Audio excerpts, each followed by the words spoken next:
Minders. Welcome back to the Mind of Watercolor.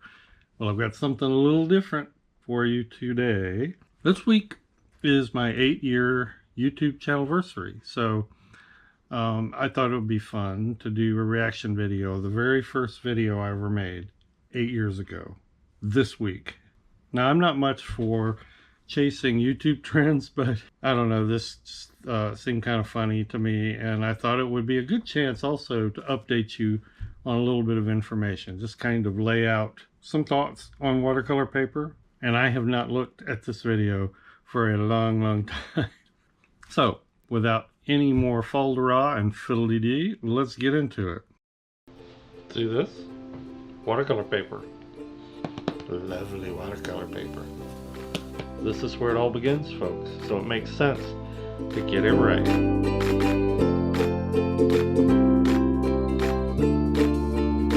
Just a few kind of behind the scenes comments. I had been working on my first video for literally 4 or 5 months. This was July, or actually I think I posted it maybe June 30th. I think it might have debuted July 1st. I don't know exactly, I can't remember. But I started my channel January, February of that same year. You know, just kind of hemmed and hawed around. I learned how to use the software program, do some editing. I was getting my recording equipment up and running and kind of worked out my setup. I think I knew early on that my first video would have to be about paper because it's that important to me. So anyway, the little behind the scenes thing was I was terrified. It felt so awkward to talk to the camera. It's not something I ever did. I tried to put as much personality into it as I could, but I'm a little bit calm, as you can tell. But I was excited. I was terrified to talk to the camera. I was terrified to release the video, but I was excited about the possibilities. Didn't know whether this channel would ever fly or not. So those are the things going through my head as you watch this video, okay? Man, I'm excited. This is my first episode, and we indeed are going to get into the mind of watercolor, learn how it thinks, learn how to set the conditions for getting really good results. You know, and that's been a big thing for me. And I went back later, actually did not do the trailer for my channel first. That theme has carried me and helped me kind of focus all my content. The watercolor has a mind of its own. I have never forgotten that, and it's always seemed to be the most meaningful thing. So yeah, let's keep going. Say hello to my buddy Reese, my studio assistant. Reese will be along for the ride, so let's go. Now Reese, I didn't just name him and come up with this kind of gimmick for my channel on the spur of the moment. Reese has been with me for 35 plus years. I bought him as a anatomical model back in the late 80s. It was a plastic model that was on an end cap for sale at Michael's. And it was this really ugly, sickly yellow plastic color. And then I ended up kind of rubbing him down with a brown acrylic to make him look weathered and old and real. He didn't have a name. The name didn't come till later. My daughter went on a trip to Hershey, Pennsylvania. Knows that my favorite candy is Reese's peanut butter cups. Brought me back a Reese's hat, and I just put it on him. Used him as a hat stand, and that eventually became his name. And that was probably a couple years before I started this channel. And you know, to have him as a channel assistant seemed like a pretty cool idea. Anyway, there's the story. It's kind of a myth out there, of a thought myth, I guess. I don't know if I really want to do this watercolor thing or not. I certainly don't know what I'm doing, and I may not be any good, and I may hate it.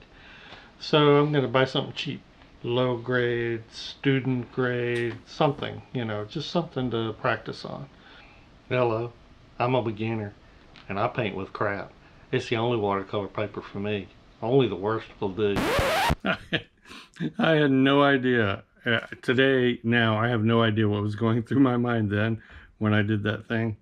Now, if you've been around my channel for long, you know I really don't like non-cotton paper. I realize that sometimes you have to paint with it, and a lot of my comments are for beginners. You know, it's a hard paper to learn on, pulp paper, non-cotton paper. And I was started out, my first teacher started me right out on cotton paper, and I've never regretted it. So that was kind of my thoughts going into this. I've kind of tempered my views over the years on this. Not that I think any less of cotton paper or any more of pulp paper. I do not. Not at all. But I realize that people have limited funds. People live in countries where cotton paper is sometimes almost impossible to get, at least for a reasonable price. So you do what you have to do. Doesn't change the fact that about 99% of all professional and accomplished watercolor painters out there use cotton paper. That's just a fact. That's not like some made up myth. Non-cotton paper is a compromise. It always has been. There's never been a reason that I have ever heard anybody state that I can accept where pulp paper is a better paper. So moving forward, I just always like to reiterate that. I get new subscribers all the time. Not everybody has seen every video. And I think it's important that I restate, sort of kind of where I am on that. Well, let's keep watching, okay? If you're painting with non-cotton paper, it's not necessarily crap, but it's also not very good. Okay, top quality watercolor papers, two things primarily.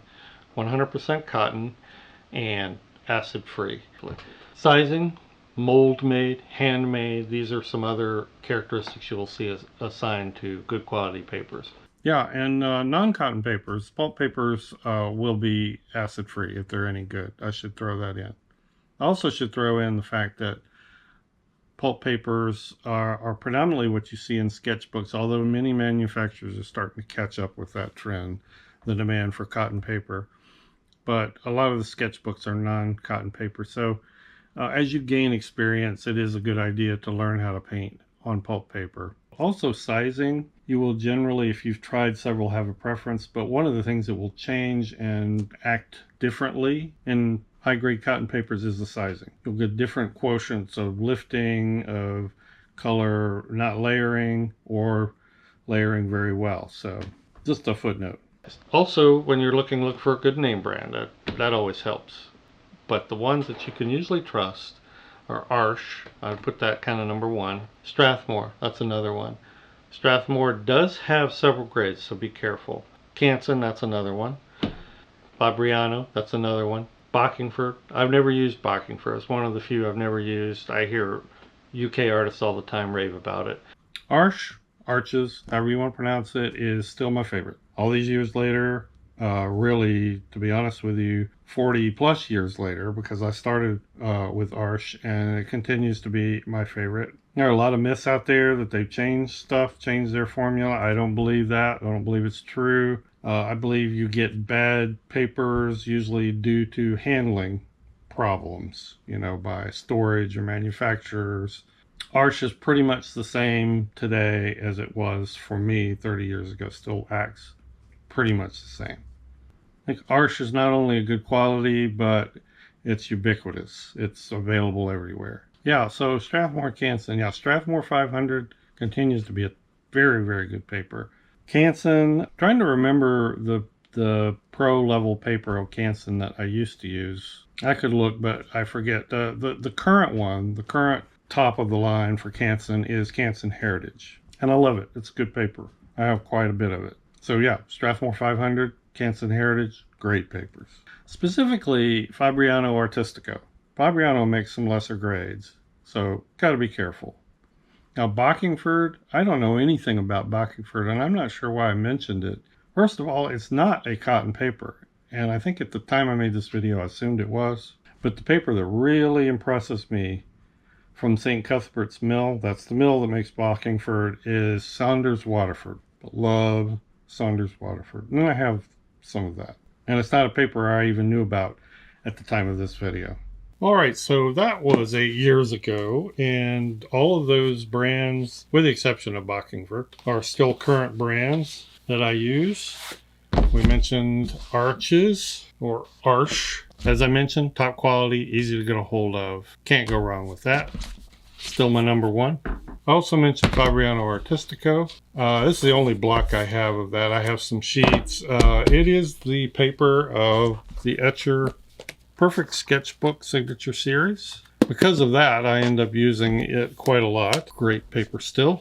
Strathmore, still a fantastic paper. They may have blocks, I don't know. This travel pad is all that I know that they have, which is similar to a block. Usually you can get it in sheets though. So Strathmore 500, excellent, excellent. Canton Heritage, still use this quite a lot. And back in the day, I used to use Milan du Roy. You can probably still get that in some places, I don't know. I think this is their most current variety though.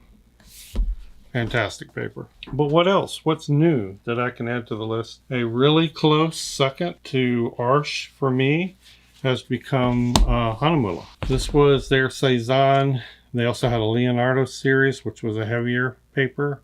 Those are still available. They don't manufacture them anymore, but there are some places that still have stock. Still really good paper. These have sort of been replaced now by the new Hahnemühle collection watercolor paper. Also still very excellent papers. Really, really love Hahnemühle. And I use it quite a bit. Another one that I've really come to love is Kilimanjaro. Kilimanjaro is a Cheap Joe's paper.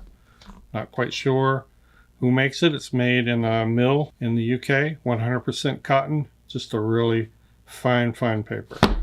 I mentioned this in the video, but while I've never used Bockingford, St. Cuthbert's Mill also makes this, which is considered one of their top of the line, and it's 100% cotton paper, and that's Saunders Waterford. Just a fantastic paper. I use this regularly. Windsor Newton Pro. Windsor Newton came out with this Pro line of paper, 4 or 5 years ago, I guess. And I just really love it. It has been a fantastic paper, and I use it regularly. And lastly, Legion's Stonehenge Aqua. This paper does not do very well with tape or masking fluid, but if you're not using those, it's a really great paper. I love its characteristics. I love how it handles. All right, so those are the brands that I use regularly. Highly recommend. Have had great experiences with all of them. I will list them in the description below. So if you've forgotten one of them or you want to check out the pricing or whatever, just follow the links down in the description. They all have slightly different characteristics. So give a few of them a try, maybe that you've never tried before, and see if maybe you can come up with a new favorite. And if you have a favorite which you regularly use and you love, let everybody else know. Put it down in the comments. Well, this has been fun. I kind of cringy watching the stick up my back kind of non-emotional, never smile poses. When I first started doing YouTube, my wife used to tell me all the time, smile, you need to smile more, you need to smile more. I have tried to. I would tell her, I'm smiling inside. Thank you so much, Minders. I appreciate you watching. Thank you, patrons. Your support means so much to me. We'll see everybody in the next video. Bye-bye.